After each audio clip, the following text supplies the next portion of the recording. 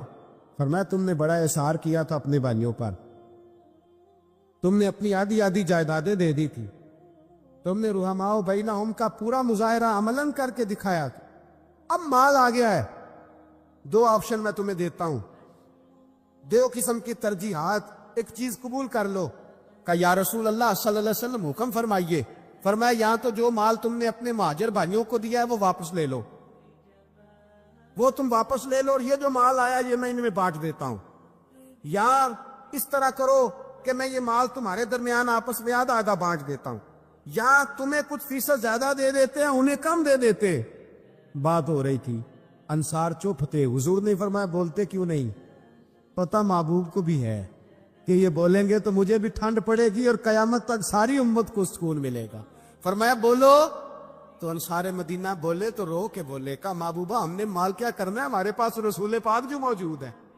یا رسول اللہ ہم نے کیا کرنا ہے مال کا؟ حضور جو اب آیا یہ بھی سارا انہیں دے دیں، جو ہم نے دیا تھا انہیں وہ بھی ان کے پاس رہنے دیں، اور یا رسول اللہ جو بعد میں آئے وہ بھی انہیں دے دیں۔ ہماری شرط یہ ہے کہ ہمارے درمیان اللہ کے رسول موجود رہنے چاہیے، محبوب ہمارے درمیان رہے، مال و دولت کی ہمیں ضرورت ہے، یہ رحماء بینہم آپس میں بانٹ کے ہر چیز اپنے بھائیوں کو دے دی۔ حضرت عمر عیسائی بادشاہ ٹائم مانگتا ہے تو کہتا ہے کوئی ٹائم نہیں، چل دوڑ جا۔ ملک شام جاتے ہیں، جب فتح ہوتے ہیں حضرت سعد بن ابی وقاص بلاتے ہیں، شام جاتے ہیں، تو حضرت عمر کہتے ہیں شام آئے یار سب سے پہلا کام یہ کر، بلال کا تو پتہ کر، یہاں سنا ہے بلال حبشی کا مکان بھی کہیں نیڑے ہے، پتہ تو کر۔ حضرت بلال حبشی حضرت سیدنا سعد کہنے لگے حضور بلا نہ لے، فرمایا نہیں، وہ مصطفیٰ کا غلام ہے تو میرا تو امام ہے،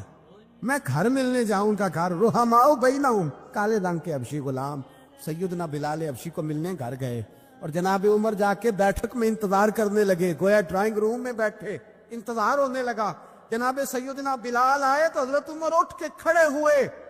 ملک شام کے لوگوں نے یہ منظر عجیب دیکھا کہ جناب عمر فاروق ایک حبشی کے لیے کھڑے ہوئے، اور جب کھڑے ہوئے تو حضرت بلال کہنے لگے عمر بیٹھ جاؤ، یہ کیا کر رہے ہو؟ حضرت سیدنا عمر رو پڑے، کہنے لگے بلال تو حبشی پہلے تھا،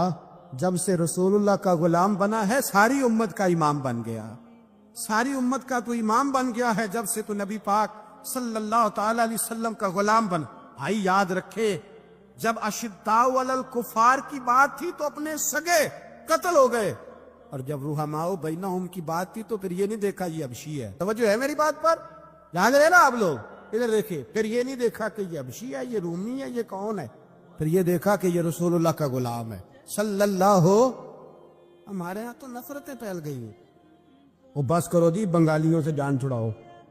وہ بس کرو جی فلانے سے، وہ بس کر یار، رہن سہن اپنا اپنا ہوتا ہے، لیکن مسلمان جس طرح کا بھی ہو اس کے ساتھ نفرت کرنے کی اجازت نہیں ہے۔ میرے نبی پاک صلی اللہ علیہ وسلم نے فرمایا جو رب کے بندے ہوں گے ان کے قیامت کے دن چہرے چمک رہے ہوں گے، تو یا رسول اللہ صلی اللہ علیہ وسلم اس کے علاوہ بھی کچھ بندے ہیں؟ فرمایا لعن عبد الدنیا وعبد الدرہم، فرمایا کچھ دنیا کے بندے ہیں، کچھ درہم کے بندے ہیں، ترجمہ یوں کر لو کچھ ڈالروں کے بندے ہیں، یہ حدیث مشکات میں موجود ہے، ڈالر کے، ریال کے، لاکھ کے، کروڑ کے بندے۔ حضور وہ کون ہے؟ فرمایا لعن عبد الدنیا وعبد الدرہم، جو دنیا کا اور دولت کا بندہ بنے وہ لعنتی ہے، ملعون ہے، یہ خدا کا بندہ رہا ہی نہیں، یہ پیسوں کا بندہ بن گیا ہے، دولت کا بندہ بن گیا ہے، اس کا معیار بدل گیا ہے۔ حضرت سالم بن عبداللہ